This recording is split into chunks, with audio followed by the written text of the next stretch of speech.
Harare now. Pindai, good evening. It's fuel, wheat and drugs that are facing limited supply right now, and I imagine the list really continues. What's government's plan? Hello, thank you very much, Kathy. The situation is actually pathetic. It's worse, and long queues are visible in all parts of Harare. People are spending hours in queue. There is a shortage of medicine in pharmacies, in hospitals. There is bread shortage. There is increases in the price, basic commodities. There is non-availability of cooking oil. And the situation is very worse, Kathy. It's chaotic, actually, because but what the government is saying is that they've actually released about 41 million to buy fuel. They said it a day before yesterday, but the situation has actually remained the same today. I've been going around through many fuel stations, and the situation is still the same. Nothing has improved so far. Tendai, this is exactly the kind of economic situation that Emmerson Mnangagwa promised his government would ensure that the country does not go back to. So what has happened to bring us back to this point again? You know what happened, Kathy? About last week, there was an announcement by the new Minister of Finance.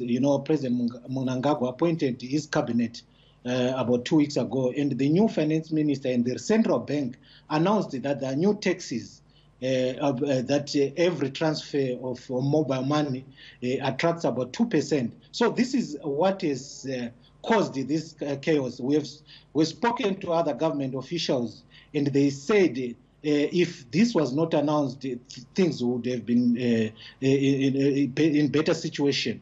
And Zimbabweans are angry or wherever we go, especially in Harare. And I can tell you there's confusion. The opposition leader, Nelson Chamisa, requesting a meeting with the president to discuss ways out of this crisis. Firstly, has that meeting taken place? Is it likely to take place? Yeah, we hear the talks behind the scenes. They're trying to talk to each other, but to sit down official to say they've started talks, nothing has happened so far. But what we know is that both sides, especially Chamisa, said that his door is open, he's ready to talk to Mnangagwa, and he still believes election was stolen. And ZANU-PF insisted that they won the elections. You remember the court judged in their favor. So it stands still. But what we hear by our sources is that behind the scenes, there are efforts, especially by pastors, to put these together on the table of discussion.